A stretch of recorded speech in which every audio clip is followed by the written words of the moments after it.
میں ہوں بلال ملک اور آپ تمام دیکھنے اور سننے والوں کو السلام علیکم۔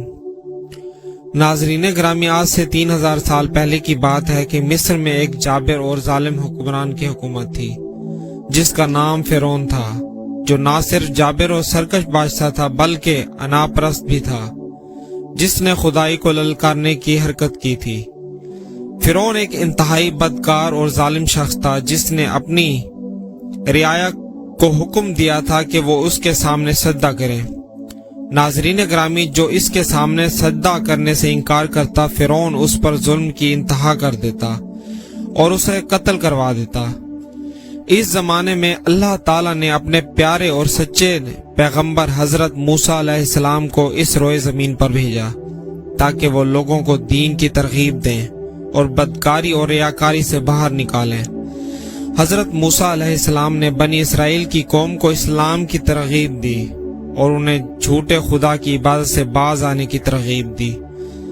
ناظرین گرامی، فرعون کے محل میں ایک خاتون جو کہ فرعون کی باندی تھی اور اسے فرعون کی بیٹی کی خدمت پر مامور کیا گیا تھا، اس نے اسلام قبول کر لیا اور ایمان لے آئی۔ اس کا نام مشاطہ تھا۔ ناظرین گرامی، ایک دن کا واقعہ ہے کہ مشاطہ فرعون کی بیٹی کے بالوں میں کنگھا کر رہی تھی کہ کنگھی اس کے ہاتھوں سے نیچے زمین پر گر گئی، اور جب وہ کنگھی اٹھانے لگی تو اس کی زبان سے بے ساختہ بسم اللہ کا لفظ نکل گیا۔ تو اس پر شہزادی نے کہا کہ رب تو نعوذ باللہ، میرا باپ فرعون ہی ہے، تم نے عجیب کلمہ کس لیے پڑھا ہے اور کس کا نام لیا ہے؟ تو جواب میں خادمہ مشاطہ نے کہا، فرعون رب نہیں ہے، رب تو اللہ ہی ہے جو مجھے اور تجھے اور فرعون کو روزی دیتا ہے۔ شہزادی نے کہا کہ تو میرے باپ کے علاوہ کسی اور کو رب مانتی ہو؟ تو جواب میں خادمہ مشاطہ نے کہا کہ تیرا، میرا اور سب کا رب، فرعون کا رب صرف اللہ ہی ہے۔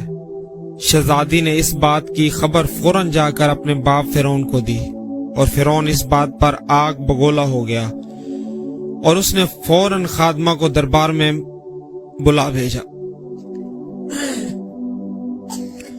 بادشاہ فرعون نے خادمہ سے پوچھا کہ کیا تم نے میرے سوا کسی اور کو رب مان لیا ہے؟ تو خادمہ نے صاف الفاظ میں کہہ دیا، ہاں، اور میں تجھے رب نہیں مان سکتی ہوں، میرا تیرا رب صرف اللہ ہی ہے جو بلندیوں اور بڑی بزرگی والا ہے۔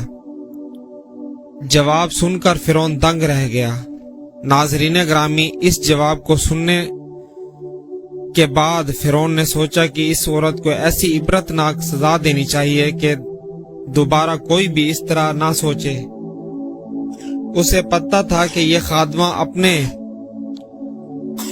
بچوں سے بہت پیار کرتی ہے، تو فرعون نے خادمہ کو بچوں کو لانے کا حکم دیا اور کہا کہ ایک بڑی دیگ میں تیل ڈال دیا جائے اور اسے آگ پر تپایا جائے۔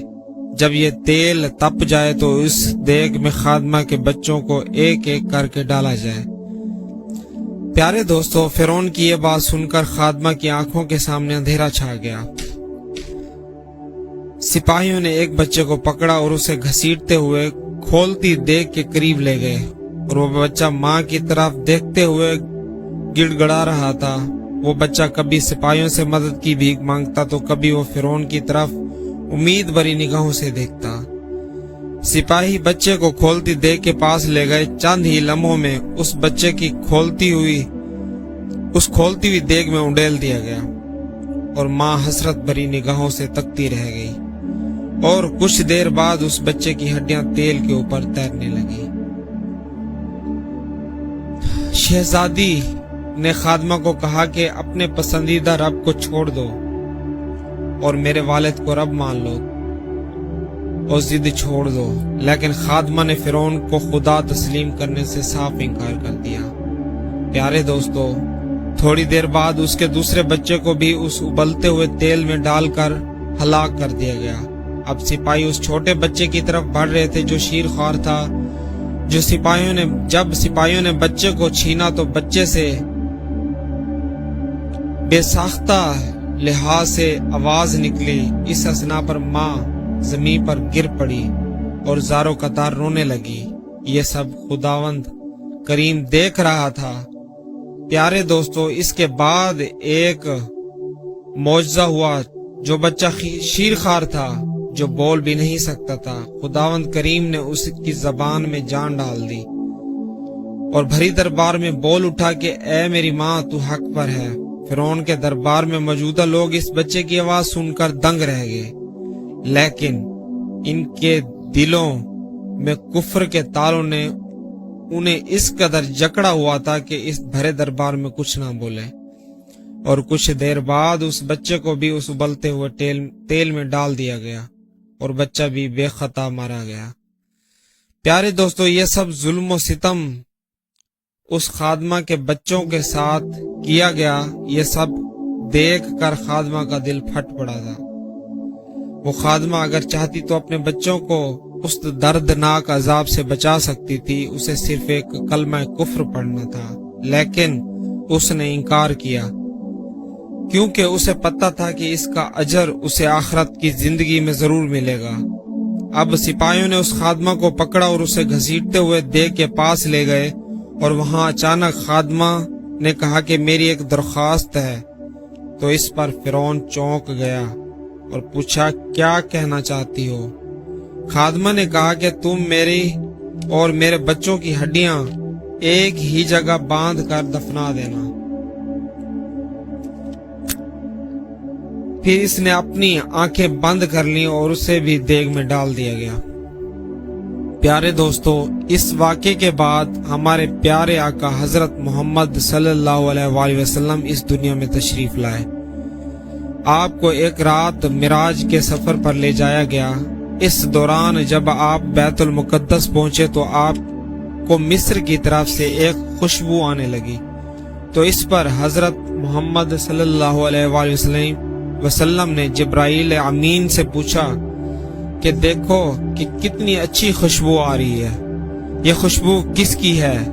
تو اس بات پر جبرائیل امین نے حضرت محمد صلی اللہ علیہ وسلم سے کہا کہ فرعون کی ایک باندی تھی جس کا نام مشاطہ تھا، اس نے حق پر اپنے اور اپنے بچوں کی جان کی بازی لگا دی تھی۔